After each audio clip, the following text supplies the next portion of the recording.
Alright, ladies and gentlemen, I'm here on the channel. This will be my last video for tonight. I want to talk about some NASCAR news. I got everything else out of the way today so I can do this, because there's quite a little bit to talk about. So the first thing I'll talk about is from Matt Weaver, article from sportsnaut.com. So NASCAR is going to give the cut teams dual tire options at Richmond, basically to test it out. And it's going to be during a points paying race. They're going to test all this shit out. Don't know why they can't do it, say, during the off season, but yeah, we'll just do it in the race. So NASCAR will try the multiple tire concept for a points paying race next month at Richmond. Yes, this is a mid-season change. This is the latest attempt to improve next-gen short track racing. Hey NASCAR, just accept it. Next-gen cars that go on short tracks. I don't think the multiple tire concept is going to work. And you already have tire fall off at Richmond anyways. It's just you're not going to make Richmond any better with this next-gen car with the multiple tire concept. So, and basically the crew chiefs, they applauded the effort according to Matt Weaver here, but have mixed thoughts on its viability. It hasn't been announced they'll try this, but NASCAR's continuing to prove that they know the issue is the car, but they won't listen to the fans. You're trying really poorly to cover it up by making pointless changes to the tires and aero steel. And I believe most of the industry agrees. The tires have not been good for years, predating the next gen. Goodyear's built brakes because of COT, because of increased loads and bad optics and blows. They've kept going harder and less wear and temp ever since. I don't know. It's not like they haven't made changes to the car and short track package, but the tires aren't blameless either. You've needed more fall-off tires on short tracks for years. I mean, the wet weather tire was successful at Richmond and North Wilkesboro, so maybe they got a chance, but I don't know.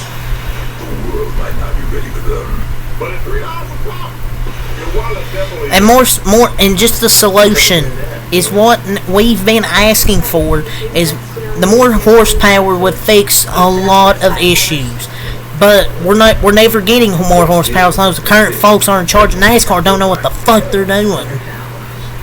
And they're hell-bent on thinking that, low horsepower is the only way to entice a new OEM to join and line their pockets with money.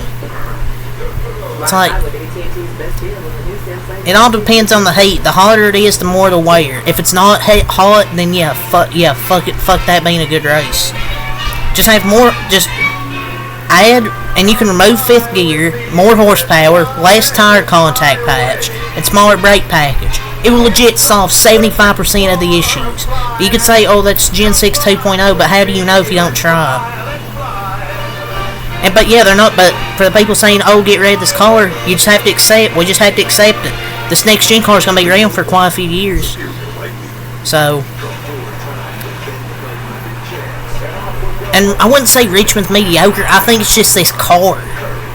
The Xfinity Series puts on good races at Richmond, just like they do at most short tracks. I don't think the problem with Richmond, it's the next gen car.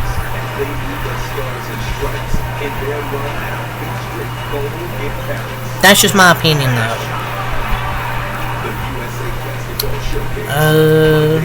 Some breaking news today. Well, I shouldn't say breaking news because we've kind of knew this for a little bit. But Front Row Motorsports announced today that Noah Gragson has signed a multi-year contract to drive for the team starting in 2025. As you guys know, Noah Gragson is my second favorite driver. Glad to say he got a good ride. Because Front Row Motorsports is a good team. That's a pretty good team to go to. I think he's going to be driving the 34. He's going to be over there with Todd Gilliland and somebody else, whoever that will be. Honestly, I would like the team. I don't think it would be Herbst. I think it would be Sam Mayer's going to be the most likely option to go to the 36. It'd probably be the 36. Because you have Noah in the 34, Gillen in the 38 because he signed that extension, and Mayer in the 36. But yeah, this is for the 34 car. But they said it's actually just to be determined. Or it could be a new number because I don't know if they're set on sticking with their current numbers. It could be, I don't know, we'll see. But it's to be determined. So I'd assume he's a new third car, and they're going to bring some SHR guys to him at Front Row Motorsports, maybe. But hey, Todd Gillen and Noah Gragson are back as teammates. I was glad he was able to maintain at least somewhat of competitive equipment. He deserved a good ride because he's had a pretty good year at Stewart-Haas, better than what a lot of people expected. So yeah, I'm glad to see. And he's done very solid this year with Stewart-Haas. I think he'll run really well next year. I'm glad he's joined Front Row. And Jerry Free said they've figured out the shop space with plans to expand to 3 full-time Cup teams in addition to the truck team. And the team was rumored to be in talks to acquire the current SHR shop, but Gene Haas has announced he'll retain that shop. So we'll see. But I'm kind of curious who will be what car Noah will be in. He's going to be there for 2025 and beyond. And the car number and sponsors is still to be determined. So we'll find out in the coming weeks. But dude, he spent his first 3 seasons are gonna be with 3 different teams. That's wild to me. But yeah, some notes from this. From Jerry Freese, he does not expect crew chief Travis Peterson to return to Front Row Motorsports. He'll probably join McDowell at Spire. On the car numbers, he said he's not set on 34, 36, and 38, working on a new one. So it's interesting to hear about the numbers because they might have some new numbers. And their current shop to house Cup team truck operations to relocate. Man, I honestly wish Drew Blickensdorf would come with Noah. Pause. He's done a really great job with him. He's a great crew chief. Wish he would have went over there with Noah. Because I felt they'd be a good team. But I just don't understand why they would switch numbers, because they've been around long enough with those 3 numbers are now associated with them. But I wonder who's going to be crew chief for Noah. It could be Luke Lambert, but I don't think he's leaving Spire because of the hefty paycheck. It could be just Drew Blickensdorf. I don't think Luke Lambert's leaving Spire because of the money. So the Saturday night concert for the Talladega weekend. Jake Owen. They must have got a new promoter because they're actually having pretty good singers lately.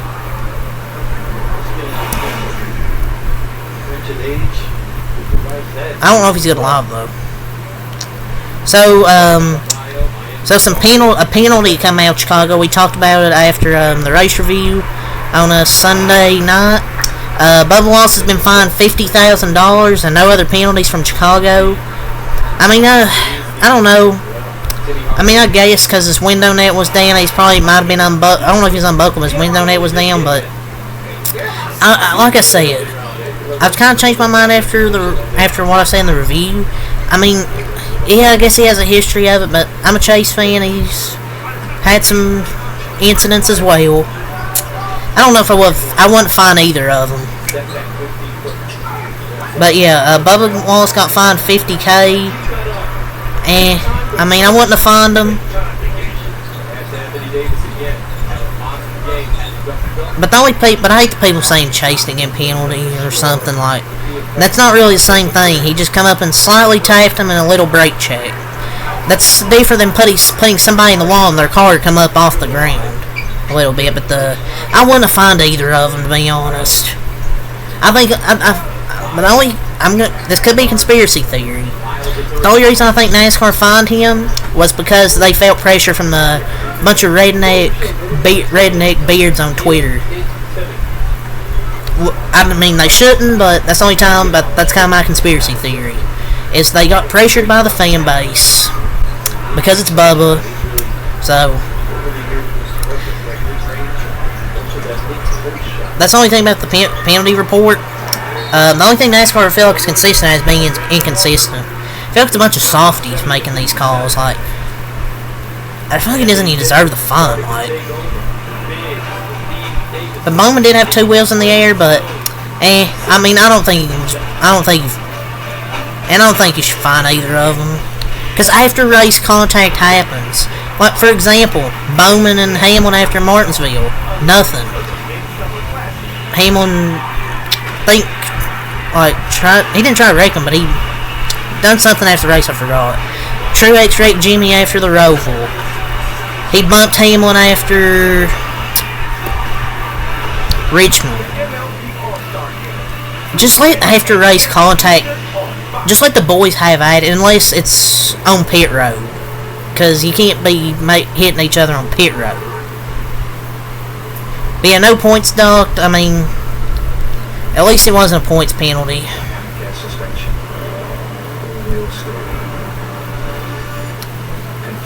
But NASCAR's just inconsistent. What more can we say? But yeah, Chase Elliott didn't get a penalty because his contact wasn't as, I guess, egregious. Didn't put anyone in the wall or appear to lift any wheels off the ground. I guess he brake checked them, but I don't know. It's just NASCAR. Typical NASCAR. Honestly. I mean, I guess they nitpicked, but honestly, just Twitter's a shit show for NASCAR. NASCAR Twitter. But that's really all I gotta say about that. Chase didn't get a penalty, Bubba did. I shouldn't say a penalty. It's basically a loss of money. Oh wow, yeah, he won't live without that $50K. But here's the Cup purse for this weekend. Cup $7 million. Xfinity $1 million, and Truck Series $757,000. It's because of TV money. It's like for trucks, it's 1% of the Cup television overall television deal. But Jesus, dude, they do not. Dude, the winner gets like a bag of chips. So there's going to be a double duty at Pocono for Stephen Malazoi. He tweeted, went from no rides to 2 rides, an official announcement at 3 p.m. that he made today. He has made 6 career truck starts, but he will attempt his NASCAR Xfinity debut in the NASCAR Xfinity Series at Pocono with Joey Gase Motorsports and the number 35. He'll also run double duty, and he'll pilot the number 27 truck for Rayon Brothers Racing. So, good opportunity there for him, and not a great ride, but maybe he'll do good with it.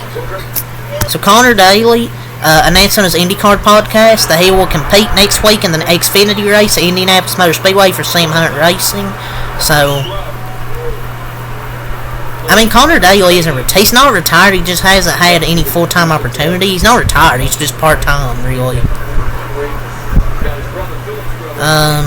So an entry list update, Thomas Anuzeta, he's now listed in the number 4 Chevrolet Camaro for JD Motorsports for Saturday's NASCAR Xfinity Series event. So Denny Hamlin, he said in his podcast that he has talked to Amazon, and he says Amazon will not be limited to pre and post race, so they will be apt to be more flexible with their schedule. Oh, that's so good. Those Law and Order and Chicago Fire reruns won't be an issue, but start times will probably be better. Nothing wrong with streaming. I think it's going to be a game changer, because they can actually change the start times if they want to. Now, I've said it all along, they need their own streaming and have a pre-race and post-race like F1. And you would have just raw emotion from drivers. So, love it. ARCA driver Greg Van Alst will drive for SS Greenlight at Indy next week in the Xfinity race, so love it. Love to see Greg in that, getting an opportunity. The Chicago Street Race is the most watched NASCAR Xfinity Series race since 2015. Averaged a tad of 1.8 million viewers on NBC and Peacock. Larson and SVG effect. So NASCAR, they had hoped to release the schedule this week, but it won't happen because, of course, Bob said maybe next week or maybe later this month. NASCAR likes to have everything finalized before releasing the full schedule. He said, would think the international component either Mexico City or Montreal still needs work. Last year it was delayed forever for an international race. It never happened. Watch it not happen again. If international dates are a hold-up, keep the Cup Series in the States. If they're not going to have if they don't want races international, then fuck them then. Ronnie Childers is going to Aspire Motorsports, the number 7 Cup car, Corey LaJoie in the big 2024.